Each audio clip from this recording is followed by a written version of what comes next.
And three, Ow. 2, 1. Hello, welcome to ITE Mavens. I'm Victor, and this is Julie. This is TechTalks, and Here we are. yeah, here we are, another week. Did you have anything exciting this week in the world of tech that you wanted to talk about? Not that I remember. That you remember? You might be proud that I have been initiating my own installs within a week of when they are prompted. Oh, you mean the updates to your computer?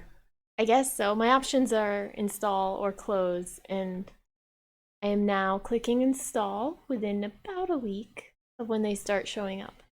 So, for those unfamiliar, well, I don't think we've actually talked about it. She No. has a MacBook for work, and when a MacBook needs an update, it has like a little dialog box that pops Top right up. corner. And instead of But it happens all the time, by the way. Really obnoxiously often, and it doesn't go away. And or like you can go away, but it comes back really fast. And sometimes when I do click install, it's pretty quick. Sometimes it's like it just pops up the window of whatever it updated, and that's it. It took like no time at all. Other times it'll restart my computer and take like 20 minutes. So So she has that dialog box, and what she used to do is just keep it there, and then she would just miss like a third of the of her computer not a page. third, but there was like a good inch or so at the top of the screen that was unusable screen space because of these updates all the time. But there's not time for me to sit there and wait 20 minutes for it to do its things. I have gotten better about when I'm about to leave to go do something else, like go get a kid or something. I click it and let it do its thing. I've gotten much better about it. So No more security risks for round me. of applause for her. And this week, Amazon is working with this isn't this week, but this week in the news, this is from BBC. They're talking about Amazon is working with other retail stores to implement their cashierless shopping system. Amazon has a cashierless shopping system? Yeah, so I believe we talked about it in the past. Amazon is now building up stores. Oh, where you yes. don't, where you can just walk in. You take the thing and it registers that you took it, and And now they're working with other stores to implement that system in other stores. So, for instance, in here, looks like they are introducing the Just Walk Out system, and they're trying to see which stores was in here.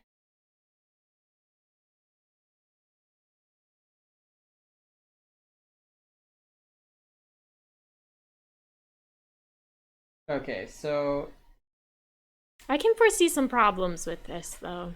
yeah, When someone like walks out thinking it's one price, and then it turns out it's a different price. But then, like, what if it was juice and they already drank the juice, and so then they can't return it, and like, or the store like they incorrectly labeled it, because that kind of thing happens all the time. And like, depending on the store and the item and the price difference, sometimes they'll honor it. But obviously, like that time where Target labeled an electronic toothbrush for a penny, and then they didn't let them have it, like that kind of mistake. I'm pretty sure everything that you take is going to be on the app, and you can see on the app in real time what you have in your cart. Yeah, and but what if there, like, I'm sure there will what still if there's be a pay errors. discrepancy? Yeah, I mean, if there's a pay discrepancy, you put it back.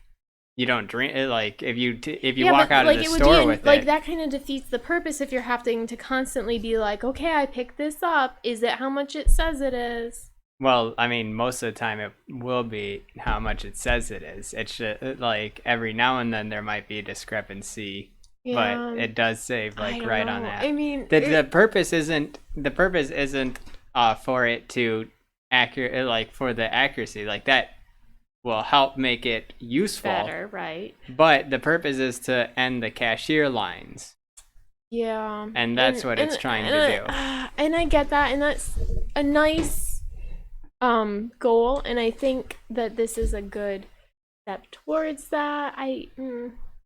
Anyways, there was UK stores, shopping stores. I didn't get. There's the Go Grocery Shop in UK. I guess is working with them, and there's obviously the question of automation and job loss.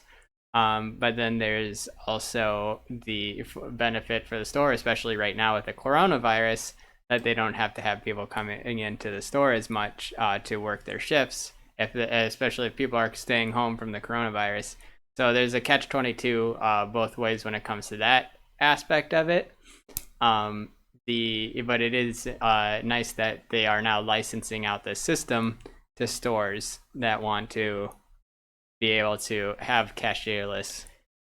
Besides Amazon, the only other place that I have seen this is that one apartment building near here, where in the gym facility of that apartment building, they have a shelf with the glass, and then you can just, or no, it was at the shared workspace. That's where it was. It wasn't at the apartment. No, maybe the apartment. No, the apartment just had free stuff. I'm thinking of Phoenix.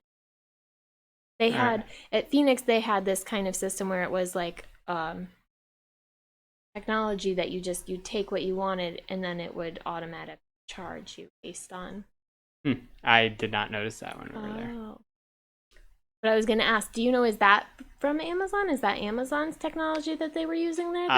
That was recently. Don't know. They could have their own, like, I'm sure that there's smaller like vending machine kind of things that might have their own system. And I don't know how that works or things like that. As far as I know, Amazon doesn't have, well, on the consumer end, something like that. But maybe commercially, they might have something available that we don't know about. Fair enough. Next up in the news is over to Google. Google has had cameos on their Google Assistant, right? John Legend being one of them. But apparently, and this was what the news was to me, was that these are actually only limited time things. Which I don't necessarily understand. Right? If the recording's already there. Yeah, why they have like these limited time. Why would you do that? Like, it just seems stupid if we're being honest. And so the John Legend Google Assistant voice will be ending March 23rd. I'm sorry, but it's one of those things where, like, who really cares? We don't need John Legend's voice. Like, sure, it's a soothing voice, and it's nice that they did it, but it seems like if they went through the work to have him record all of these things, why wouldn't they have just made it an indefinite deal? Maybe it was contracting. I'm not. Yeah, I mean, it was some sort of contract thing, but I don't understand silly. Why. Like a waste of something that already exists because someone wants more money for it. I have no idea. Makes no it sense. Sounds like that's something that at the beginning should have been like figured out. Look, better. This is yeah. And like it wasn't also promoted that way either. Right, it just seems like, oh look, you have now John Legend as your Google Voice Assistant, not knowing that it's only a temporary thing. Yeah, and it's not like it matters either way because like to us, the cost was our data. There wasn't anything monetary that we like are spending on it, so it's just really weird. I don't know. I just thought that was interesting to know that those voices are limited time voices. Yeah. And for me, that makes me even less likely to use them because I like consistency. Once you get used to something, if it then goes away. Yeah. I don't need a new assistant every few months. That does sound ineffective. Then over to the Microsoft end, the new Xbox Game Pass. The question is now, as these start to become kind of older systems, the Xbox Game Pass and the PlayStation Now, but people are starting to use them more because streaming is becoming a very big thing in the gaming sphere. What happens to these games when they're no longer on the service that you are streaming them from? So there's a two parts to this. So there's first you have the streaming service. First, let's break down what the streaming service offers. So there are two streaming services right now that are very prominent: Xbox Game Pass and PlayStation Now. What they allow you to do is they allow you to stream from a category of games, very much like Netflix, a catalog of games that you can just kind of pick and choose, and you pay a monthly fee, and you can stream those games. You're also able to download those games so that instead of streaming them, you have them on your console in case you don't have good bandwidth or you want the higher quality that comes with downloading it, and to play it. Now, there's a few questions that this poses. Eventually, those game titles are no longer part of the catalog. What happens to them if they are still downloaded on your device? And the other part is, do you have to always be online to utilize this?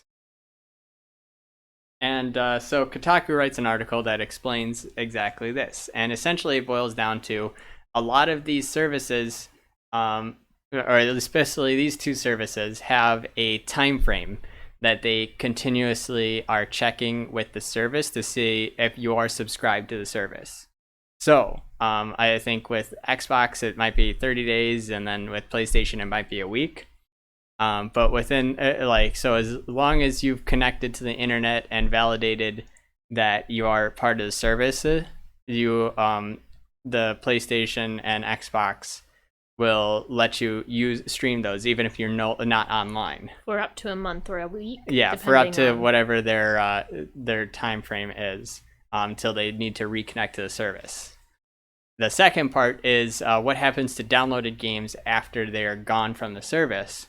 They still stay on your device because I believe they've made it pretty clear that nothing that's downloaded on your device can be automatically taken off. Like nobody, this came up with PT.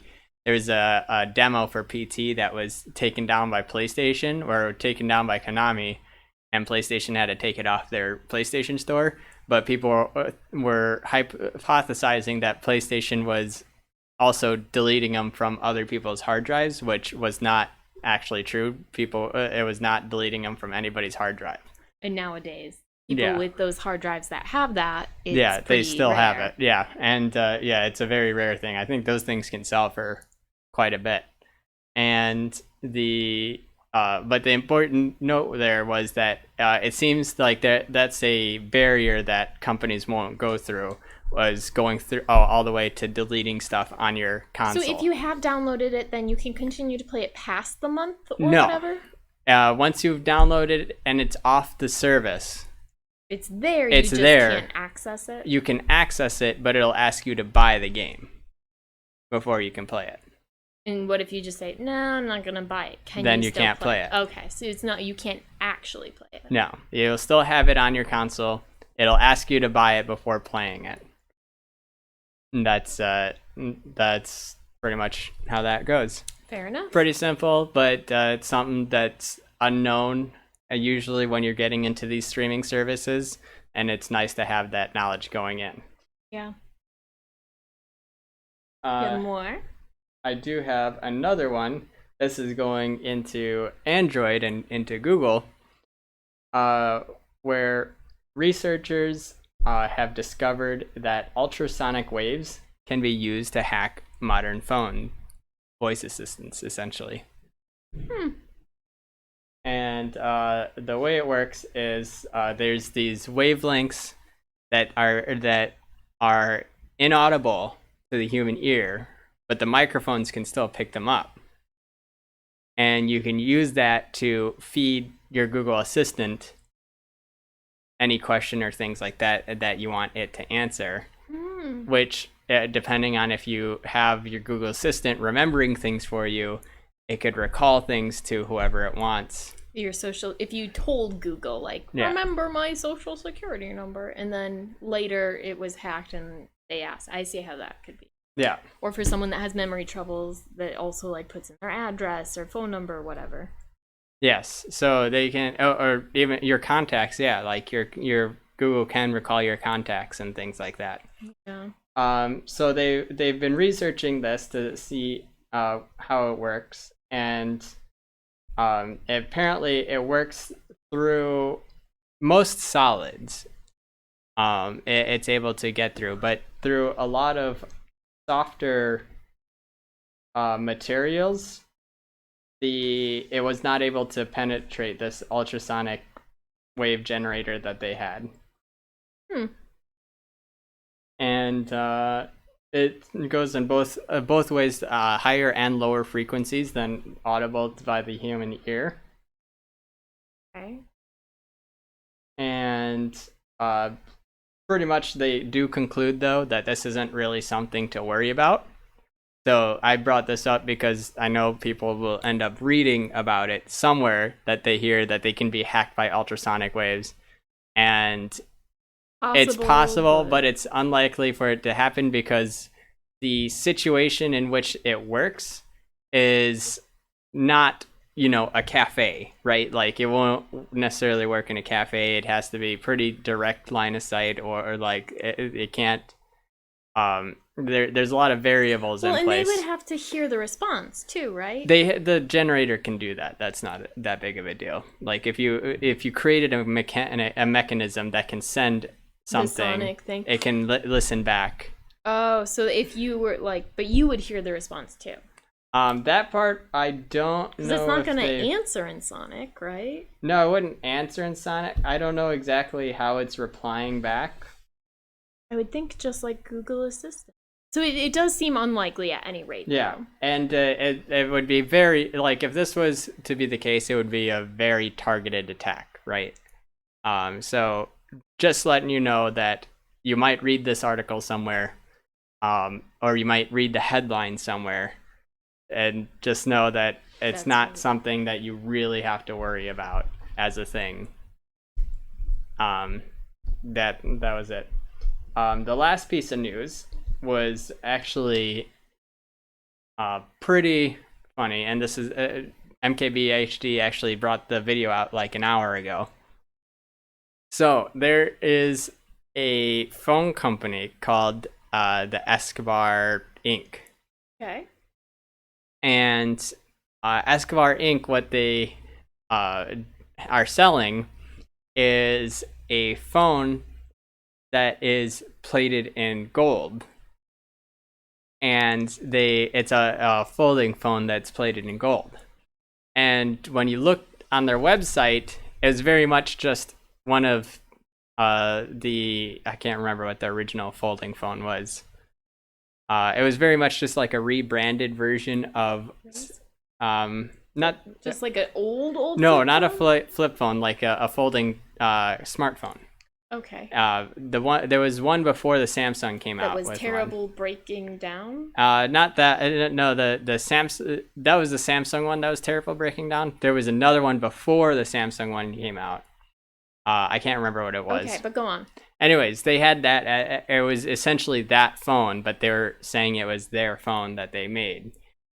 If you don't know, Escobar is a name that is from a family name from a very well-known Mexican cartel boss. I think it was Pablo Escobar or something like that, known as the richest criminal in the world, right? And this is actually, I think, his brother or something, some sort of relative that is running this scam essentially, and along with some other guy that seems to be the tech side of it. And essentially what happened to MKBHD, and the video is actually pretty cool to watch it. He bought two phones. He ended up getting one of the phones. From the Escobar, you mean? From the Escobar. He paid like almost twice the price as what the phone normally is. And only to find out that the phone, so there was two versions of the phone. There was the Escobar Fold 1 and 2, and the second one was just the Samsung one, but in gold. At least that's what it looked like. And then when he got it, he confirmed that it was just like you could take a knife and scrape off the paint, and it was just a Samsung phone, and they're selling it as their own branded phone that's gold plated for like super more expensive. That's kind of wild. But it was that was the interesting Yeah, story of the day. so maybe don't buy those phones, I guess, is the lesson here. Buy from a reputable source. Wait, What? let me just double check this. I might have had the numbers wrong. Numbers? On how much it cost, you mean? Yeah, let's see. More than twice as much, you think? I don't know. Just double check I Oh no! It wasn't twice the price. It was literally like almost none of the price. It was the other way around. $400 that they were selling the phone for, and it's a $1,300 phone. But most people haven't even gotten their phone. Only the tech reviewers that are the named tech reviewers seem to have been the ones that got the phone actually. that just the whole thing seems really sketchy and It is. It's very sketchy. yeah. But that's it. That was the news for today. Unless you had anything else you wanted to add. No, I'm just thinking about it would be fun to watch Jerry rig everything. Destroy a gold-plated one of those. There is an actual gold-plated phone where they will actually take apart your phone that you send them and replace it with gold lined stuff, like legitimately. And it's pretty crazy. They it was an iPhone, and I think no, you buy it from them. They send you an iPhone, but they replace like all of the glass and things like that with like a gold lined glass, and then it has like this elaborate design pattern on there with this actual clockwork clock, and it's pretty crazy. Like it makes the phone like super thick because it has this elaborate design and gold plating and things like that. It but just sounds unnecessary. it is. It's super unnecessary, but it exists. Well. Anyways, that's it for this week. We will see you guys next week for more news. Have a great one, guys.